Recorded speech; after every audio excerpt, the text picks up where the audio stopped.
In the early hours of the morning, we received an update from Valve for CSGO that we have wanted for such a long time. I cannot wait to show it all to you. Everybody, are you ready?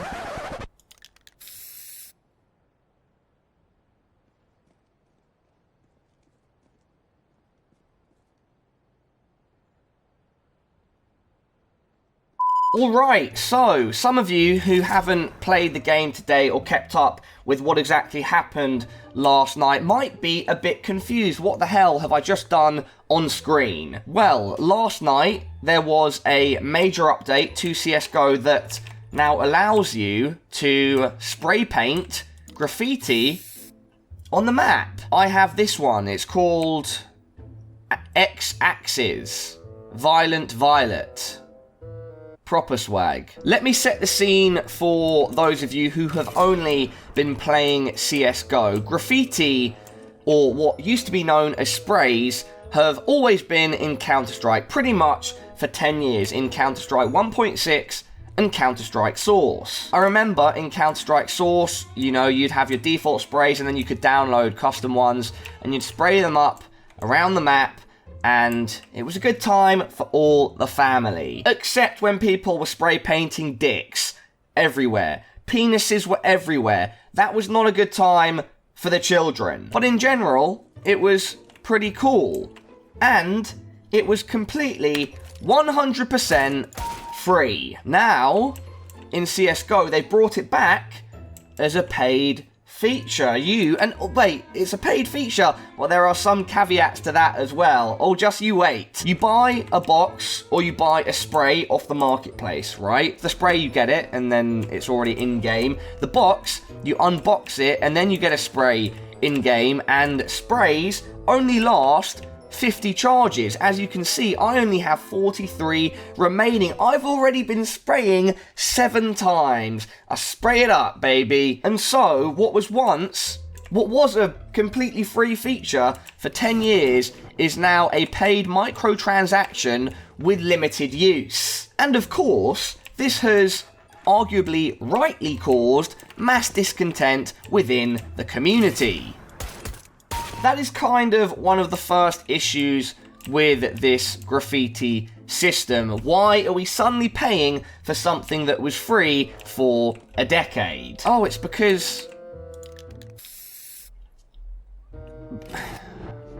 I don't know. Up next, we have the obvious criticism of there are a lot of other things in this game that we as an audience, in general, we could agree we'd much rather see. I mean, let's not be too harsh. Valve have done a pretty decent job recently with fixing certain bugs and stuff, but there are still a hell of a lot of things that this game could do with that could be implemented. I mean, the whole thing is just a bit bizarre, really, when you think about it.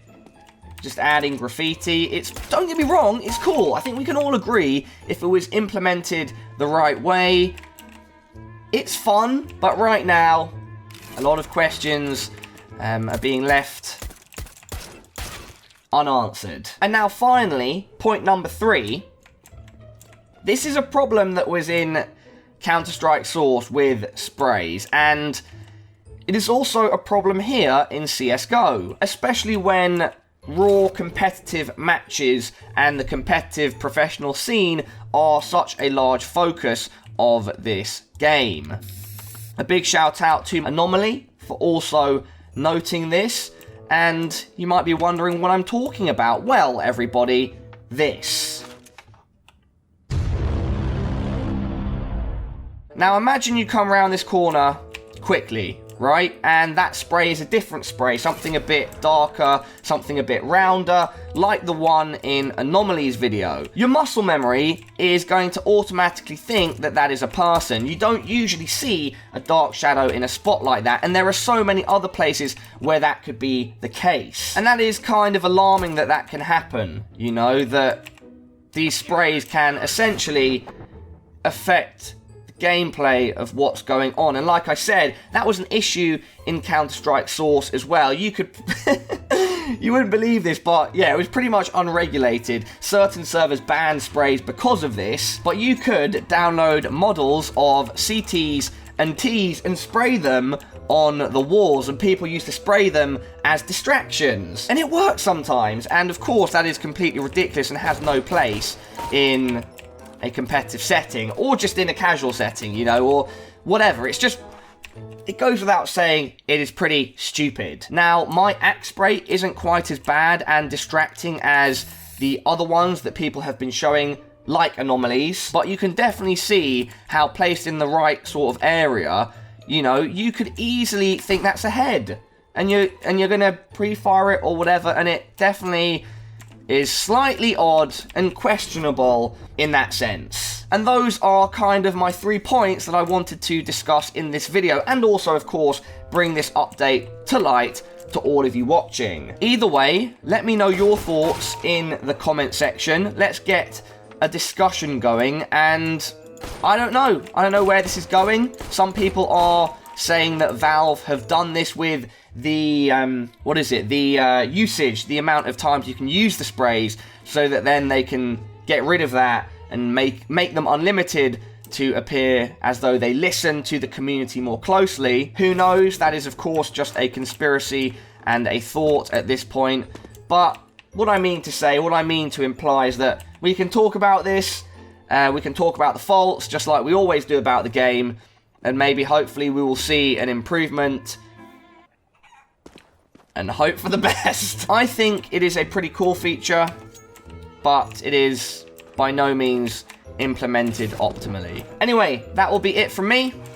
I am going to go and drop some sick sprays, and I ain't talking about the AK.